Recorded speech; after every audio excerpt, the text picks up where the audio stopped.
24ರ ಲೋಕಸಭೆ ಚುನಾವಣೆಯ ಮತದಾನ ಈಗಾಗಲೇ 70% ಭಾಗ ಮುಕ್ತಾಯ ಆಗಿದೆ. ಈ 70% ಮತದಾನ ಆಗಿರುವಂತ ಲೋಕಸಭಾ ಕ್ಷೇತ್ರಗಳಲ್ಲಿ ಗೆಲುವು ನಮ್ಮದೇ ಅಂತ ಎರಡೂ ರಾಷ್ಟ್ರೀಯ ಪಕ್ಷಗಳು ಕೂಡ ವಿಶ್ವಾಸ ವ್ಯಕ್ತಪಡಿಸ್ತಾ ಇವೆ. ಉಳಿದ 30% ಏನಿದ್ರು ಬೋನಸ್ ಅಂತಿದ್ದಾವೆ ರಾಷ್ಟ್ರೀಯ ಪಕ್ಷಗಳು. ಲೋಕ ಸಮರದಲ್ಲಿ ಸೋಲು ಗೆಲುವಿನ ಲೆಕ್ಕಾಚಾರ ಜೋರಾಗಿ ನಡೀತಾ ಇದೆ. ಎನ್ಡಿಎ ಮತ್ತು ಇಂಡಿಯಾ ಒಕ್ಕೂಟದ ಲೆಕ್ಕಾಚಾರಗಳು ಈಗ ದೊಡ್ಡ ಮಟ್ಟದ ಸಂಚಲನವನ್ನು ಸೃಷ್ಟಿಸ್ತಾ ಇವೆ. ಎನ್ಡಿಎಗೆ ಈ ಬಾರಿ 400 ಸ್ಥಾನ ಗೆಲ್ಲುವ ವಿಶ್ವಾಸವಿದ್ರೆ ಇಂಡಿಯಾ ಒಕ್ಕೂಟಕ್ಕೂ 400ರ ಗಡಿ ದಾಟುವ ವಿಶ್ವಾಸವಿದೆಯಂತೆ. ಎರಡೂ ಪಕ್ಷಗಳಲ್ಲೂ ಕೂಡ ಈಗ 400 ಮೇಜರ್ ಟಾರ್ಗೆಟ್. ಎನ್ಡಿಎ ಮೈತ್ರಿಕೂಟದ ಪ್ರಬಲ ಪಕ್ಷ ಬಿಜೆಪಿ ಈ ಬಾರಿ ಅಧಿಕಾರದ ಚುಕ್ಕಾಣಿಯನ್ನ ಹಿಡಿಯುವ ಶತಪ್ರಯತ್ನವನ್ನ ಮಾಡ್ತಾ ಇದೆ.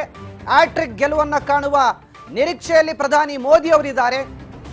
ಇತ್ತ ಇಂಡಿಯಾ ಒಕ್ಕೂಟ ಈ ಬಾರಿ ಎಲ್ಲ ಪ್ರತಿಪಕ್ಷಗಳು ಕೂಡ ಒಗ್ಗೂಡಿ ಬಲಿಷ್ಠ ಬಿಜೆಪಿಯನ್ನ ಮಟ್ಟ ಹಾಕೋದಕ್ಕೆ ಭಾರಿ ದೊಡ್ಡ ಮಟ್ಟದ ಕಸರತ್ತನ್ನ ನಡೆಸಿದೆ.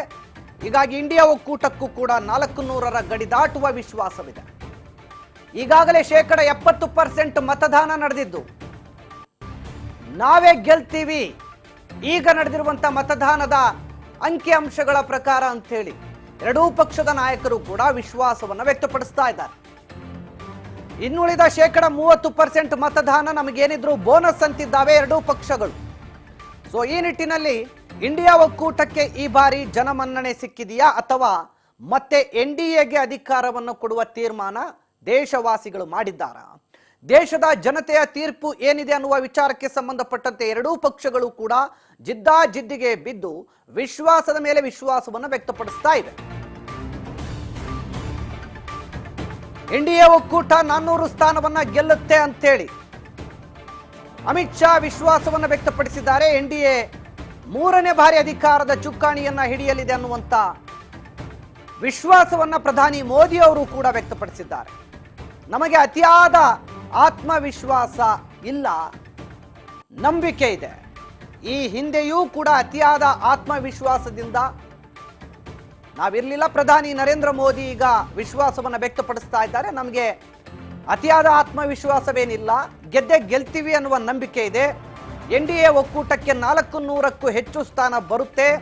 3ನೇ ಬಾರಿಗೂ ಕೂಡ ಅಧಿಕಾರದ ಗದ್ದುಗೆಯನ್ನ ಏರಲಿದ್ದೇವೆ. ನಮ್ಮ ಗುರಿ ತುಂಬಾ ದೊಡ್ಡದಿದೆ, ನಾವು ಗೆದ್ದೇ ಗೆಲ್ಲುತ್ತೇವೆ. ಇದು ನಮ್ಮ ಅತಿಯಾದ ಆತ್ಮವಿಶ್ವಾಸ ಅಲ್ಲ, ಇದು ನಮ್ಮ ನಂಬಿಕೆ ಅಂತ ಪ್ರಧಾನಿ ಮೋದಿ ಅವರು ಕೂಡ ವಿಶ್ವಾಸವನ್ನು ವ್ಯಕ್ತಪಡಿಸಿದ್ದಾರೆ. 3ನೇ ಬಾರಿ ಹ್ಯಾಟ್ರಿಕ್ ಗೆಲುವಿನ ನಿರೀಕ್ಷೆಯಲ್ಲಿ, ಹ್ಯಾಟ್ರಿಕ್ ಅಧಿಕಾರದ ಚುಕ್ಕಾಣಿಯನ್ನು ಹಿಡಿಯುವ ತವಕದಲ್ಲಿ ಪ್ರಧಾನಿ ಮೋದಿ ಅವರಿದ್ದಾರೆ. ಹೀಗಾಗಿ ಎನ್ಡಿಎ ಒಕ್ಕೂಟ 400ಕ್ಕೂ ಹೆಚ್ಚು ಸ್ಥಾನ ಗೆಲ್ತೀನಿ ಅಂತ ಸವಾಲು ಹಾಕಿದೆ. ಕಳೆದ ಬಾರಿ ನಾವು 350ಕ್ಕೂ ಹೆಚ್ಚು ಸ್ಥಾನಗಳನ್ನು ಪಡೆದಿದ್ವಿ. ಈಗ 400ಕ್ಕೂ ಹೆಚ್ಚು ಸ್ಥಾನಗಳನ್ನು ಪಡಿತೀವಿ, ಅದರಲ್ಲಿ ನೋ ಡೌಟ್ ಅಂತಿದ್ದಾರೆ ಬಿಜೆಪಿ ನಾಯಕರು ಎನ್ಡಿಎ ಒಕ್ಕೂಟದ ಮೂಲಕ. ಅದರಲ್ಲಿ ವಿಶೇಷವಾಗಿ ಬಿಜೆಪಿಯೇ 350ಕ್ಕೂ ಹೆಚ್ಚು ಸ್ಥಾನಗಳನ್ನು ಗೆಲ್ತೀವಿ ಅಂತ ಹೇಳ್ತಾ ಇದೆ. ಕಳೆದ ಬಾರಿ 300ಕ್ಕೂ ಹೆಚ್ಚು ಸ್ಥಾನಗಳನ್ನು ಗೆದ್ದಿದ್ದೀವಿ. ಈ ಬಾರಿ 350ಕ್ಕೂ ಹೆಚ್ಚು ಸ್ಥಾನ, 370 ಸ್ಥಾನಗಳನ್ನು ಗೆಲ್ತೇವೆ ನಾವೇ ಬಿಜೆಪಿ ಪಕ್ಷದಿಂದ. ಉಳಿದಂತೆ ನಮ್ಮ ಮಿತ್ರಕೂಟಗಳಿಂದ ಒಂದು 30 ಸೀಟ್ಗಿಂತ ಹೆಚ್ಚು ಸೀಟ್ಗಳು ಬರುತ್ತೆ. ಹೀಗಾಗಿ 400ಕ್ಕೂ ಹೆಚ್ಚು ಎನ್ಡಿಎ ಒಕ್ಕೂಟದ ಗೆಲುವಿದ್ದೇ ಇರುತ್ತೆ ಅಂತ ಸಂಪೂರ್ಣ ವಿಶ್ವಾಸ ಇದೆ ಅಂತ ಪ್ರಧಾನಿ ಮೋದಿ ಅವರು ಹೇಳ್ತಾ ಇದ್ದಾರೆ. ಅದರ ಜೊತೆಗೆ ಅಮಿತ್ ಶಾ ಅವರು ಕೂಡ ಮೊನ್ನೆ ಮಾತನಾಡ್ತಾ ಇದ್ರು. ಈಗಾಗಲೇ 70% ಮತದಾನ ಏನಾಗಿದೆ ಅದರಲ್ಲಿ ಬಿಜೆಪಿ ಗೆದ್ದಾಗಿದೆ. ನೆಕ್ಸ್ಟ್ ಬರೋ 30% ಎಲೆಕ್ಷನ್ನಲ್ಲಿ ಅವೆಲ್ಲ ನಮಗೆ ಬೋನಸ್, ಹೆಚ್ಚಿನ ಸ್ಥಾನಗಳನ್ನು ಗೆಲ್ಲೋದಕ್ಕೆ, ನಮ್ಮ ಗುರಿಯನ್ನು ಮುಟ್ಟೋದಕ್ಕೆ, 400ರ ಗಡಿ ದಾಟೋದಕ್ಕೆ ಆ 30% ಮತದಾನ ಅವಕಾಶವನ್ನು ಮಾಡಿಕೊಡುತ್ತೆ. ಈಗ ಆಲ್ರೆಡಿ ನಮಗೆ ಮೆಜಾರಿಟಿ ಏನು ಬೇಕೋ ಆ ಮೆಜಾರಿಟಿ ಬಂದಾಗಿದೆ. ಆ ಮೆಜಾರಿಟಿಯನ್ನು ನಾವು ಈಗಾಗಲೇ ಕಂಪ್ಲೀಟ್ ಮಾಡಿದ್ದೀವಿ. 272 ಸ್ಥಾನಕ್ಕೂ ಹೆಚ್ಚು ಸ್ಥಾನಗಳು ಈಗಾಗಲೇ 70% ಮತದಾನ ಆಗಿರುವಂಥ ಆ ರಾಜ್ಯಗಳಲ್ಲಿ ಈಗ ನಮಗೆ ಗೆಲುವು ಸಿಗುತ್ತೆ ಅನ್ನುವಂಥ ವಿಶ್ವಾಸ ಮೂಡಿದೆ ಅಂತ ಕೇಂದ್ರ ಗೃಹ ಸಚಿವ ಬಿಜೆಪಿಯ ಚಾಣಕ್ಯ ಅಮಿತ್ ಶಾ ಹೇಳಿದ್ದಾರೆ. ಅದರ ಜೊತೆಗೆ ಪ್ರಧಾನಿ ಮೋದಿ ಅವರು ಕೂಡ ನಮ್ಮ ಬಿಜೆಪಿ ಪಕ್ಷಕ್ಕೆ ದೊಡ್ಡ ಬಹುಮತ ಈ ಬಾರಿ ಸಿಗುತ್ತೆ. ಕಳೆದ ಬಾರಿ 303 ಏನು ಗೆದ್ದಿದ್ದೀವಿ, ಈ ಬಾರಿ 350ಕ್ಕೂ ಅಧಿಕ ಸ್ಥಾನಗಳನ್ನು ಗೆಲ್ತೀವಿ. ಹೆಚ್ಚು ಕಡಿಮೆ 370 ಸೀಟ್ಗಳನ್ನು ಕೇವಲ ಬಿಜೆಪಿ ಅಭ್ಯರ್ಥಿಗಳೇ ಗೆಲ್ತಾರೆ ಅಂತೇಳಿ ಪ್ರಧಾನಿ ಮೋದಿ ಅವರು ವಿಶ್ವಾಸ ವ್ಯಕ್ತಪಡಿಸಿದ್ದಾರೆ. ಈ ಹಿಂದೆ 282 ಸ್ಥಾನಗಳನ್ನು ಗೆದ್ದು ಅಧಿಕಾರಕ್ಕೆ ಬಂದಿದ್ವಿ. ಅದಾದ ಮೇಲೆ 350ಕ್ಕೂ ಹೆಚ್ಚು ಸ್ಥಾನಗಳನ್ನು ಗೆದ್ದಿವಿ. ಮುಂದೆ ಈಗ 400ಕ್ಕೂ ಹೆಚ್ಚು ಸ್ಥಾನಗಳನ್ನು ಗೆಲ್ಲೋ ಮೂಲಕ ಮತ್ತೊಮ್ಮೆ ಅಧಿಕಾರವನ್ನು ನಾವೇ ಹಿಡಿತೀವಿ ಅಂತ ಪ್ರಧಾನಿ ಮೋದಿ ಅವರು ವಿಶ್ವಾಸವನ್ನ ವ್ಯಕ್ತಪಡಿಸಿರುವಂಥದ್ದು. 400ರ ಗಡಿ ದಾಟುವಂತ ಮುನ್ಸೂಚನೆ ಬಿಜೆಪಿ ನಾಯಕರಿಗೆ ಸಿಕ್ಕಿದೆಯಂತೆ. ಈಗಾಗಲೇ ಮತದಾನ ನಡೆದಿರುವಂಥ ಕ್ಷೇತ್ರಗಳ ಆಂತರಿಕ ಸಮೀಕ್ಷೆಗಳು ಹೇಳುವಂತೆ ನಾವು ಗೆದ್ದೇ ಗೆಲ್ತೀವಿ. ನಮ್ಮ ಪ್ರೈವೇಟ್ ಏಜೆನ್ಸಿಗಳೇನು ಸಮೀಕ್ಷೆಯನ್ನು ನಡೆಸಿದಾವಲ್ಲ, ಆ ಸಮೀಕ್ಷೆಗಳು ಈಗ ನಮಗೆ ಒಂದು ಸ್ಪಷ್ಟ ಚಿತ್ರಣವನ್ನು ಕೊಟ್ಟಿವೆ. ಆ ಸಮೀಕ್ಷೆಗಳ ಪ್ರಕಾರ ನಾವೇ ಗೆಲ್ಲೋದು. ಅದು 400ರ ಗುರಿಯನ್ನು ಇಟ್ಕೊಂಡಿದ್ದೀವಲ್ಲ, ಆ ಗುರಿಯನ್ನು ಕೂಡ ನಾವು ಮುಟ್ಟೋದು ನಿಶ್ಚಿತ ಅಂತ ಹೇಳ್ತಾ ಇದ್ದಾರೆ. ಇದು ನಮ್ಮ ಆತ್ಮವಿಶ್ವಾಸ ಅಲ್ಲ, ಇದು ನಮ್ಮ ನಂಬಿಕೆ. ಇದು ನಾವು ಗೆದ್ದೇ ಗೆಲ್ತೀವಿ ಅನ್ನುವ ವಿಶ್ವಾಸ. ಇದು ನಮ್ಗೆ ಆ ರೀತಿಯಾದಂಥ ಅಚಲವಾದಂಥ ಮುನ್ಸೂಚನೆ ಈಗಾಗಲೇ ಸಿಕ್ಕಿದೆ. 70% ಮತದಾನದಲ್ಲಿ ಬಿಜೆಪಿ ಭಾರೀ ವಿಶ್ವಾಸ ಗಳಿಸಿದೆ. ಹೀಗಾಗಿ ಇನ್ನು 30% ಮತದಾನದಲ್ಲಿ ನಾವು ನಮ್ಮ ಗುರಿಯನ್ನು ತಲುಪುವತ್ತ ನಾವು ಚಿತ್ತ ನೆಟ್ಟಿದ್ದೇವೆ ಅಂತ ಬಿಜೆಪಿ ನಾಯಕರು ತಮ್ಮ ವಿಶ್ವಾಸವನ್ನು ಮೂಡಿಸ್ತಾ ಇದ್ದಾರೆ.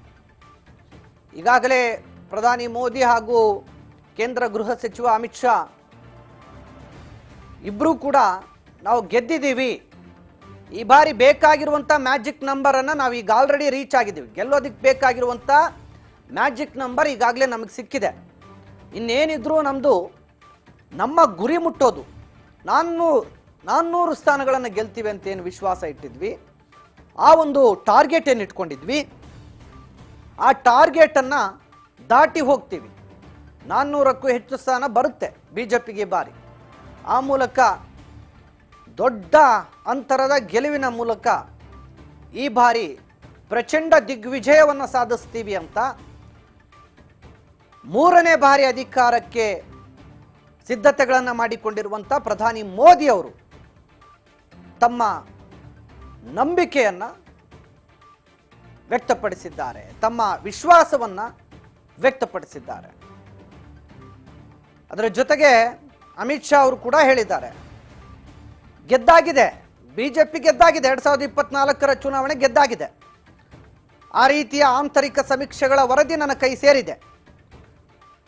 ಬಟ್ ನಮ್ಮ ಟಾರ್ಗೆಟ್ ರೀಚ್ ಆಗಬೇಕು ಅಂದರೆ 30% ಮತದಾನ ನಡೆಯುವಂಥ ಕ್ಷೇತ್ರದಲ್ಲಿ ಹೆಚ್ಚಿನ ಎಫರ್ಟ್ ಹಾಕಬೇಕಾಗಿದೆ.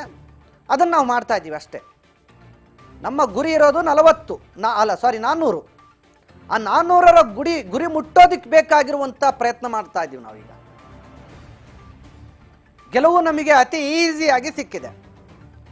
ನಮ್ಮ ಗುರಿ ಕೂಡ ನಾವು ಮುಟ್ಟುತ್ತೇವೆ.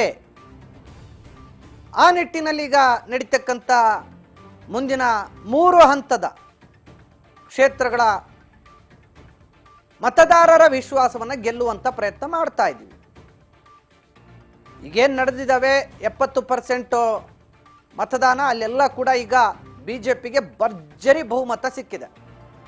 ಕರ್ನಾಟಕ, ತೆಲಂಗಾಣ, ಆಂಧ್ರ, ಮಹಾರಾಷ್ಟ್ರ, ತಮಿಳುನಾಡು ಎಲ್ಲ ಭಾಗಗಳಲ್ಲೂ ಕೂಡ ನಮಗೆ ಉತ್ತಮವಾದಂಥ ರೆಸ್ಪಾನ್ಸ್ ಸಿಕ್ಕಿದೆ. ಅಂದರೆ ದಕ್ಷಿಣ ಭಾರತದಲ್ಲಿ ನಮಗೆ ಕಡಿಮೆ ಮತಗಳು ಸಿಗುತ್ತೆ ಅಂತ ಹೇಳ್ತಿದ್ರಲ್ಲ, ನಮಗೀಗ ದಕ್ಷಿಣ ಭಾರತದಲ್ಲೇ ಹೆಚ್ಚು ಮತಗಳು ಸಿಗುತ್ತೆ ಅನ್ನುವಂಥ ವಿಶ್ವಾಸ ಮೂಡಿದೆ ಅಂತ ಹೇಳ್ತಿದ್ದಾರೆ. ನಮಗೆ ಉತ್ತರ ಭಾರತದಲ್ಲಿ ಮಾತ್ರ ಸ್ಥಾನಮಾನ ಸಿಗುತ್ತೆ, ಹಾಗಾಗಿ ದಕ್ಷಿಣ ಭಾರತದಲ್ಲಿ ಈ ಬಾರಿ ಮತಗಳು ಕಡಿಮೆ ಆಗುತ್ತೆ, ಅವ್ರು ಅಂದ್ಕೊಂಡಿರೋ ಗುರಿಯನ್ನು ಸಾಧಿಸೋದಿಲ್ಲ ಅಂತ ಹೇಳ್ತಾ ಇದ್ರು. ಬಟ್ ಹಂಗೇನಿಲ್ಲ, ನಮಗೀಗ ದಕ್ಷಿಣ ಭಾರತದಲ್ಲೇ ಒಳ್ಳೆ ರೆಸ್ಪಾನ್ಸ್ ಸಿಕ್ಕಿದೆ. ಈಗ ಆಲ್ರೆಡಿ ದಕ್ಷಿಣ ಭಾರತದಲ್ಲಿ ಹೆಚ್ಚಿನ ಗೆಲುವು ಈ ಬಾರಿ ಸಿಗುತ್ತೆ ಅನ್ನುವಂಥ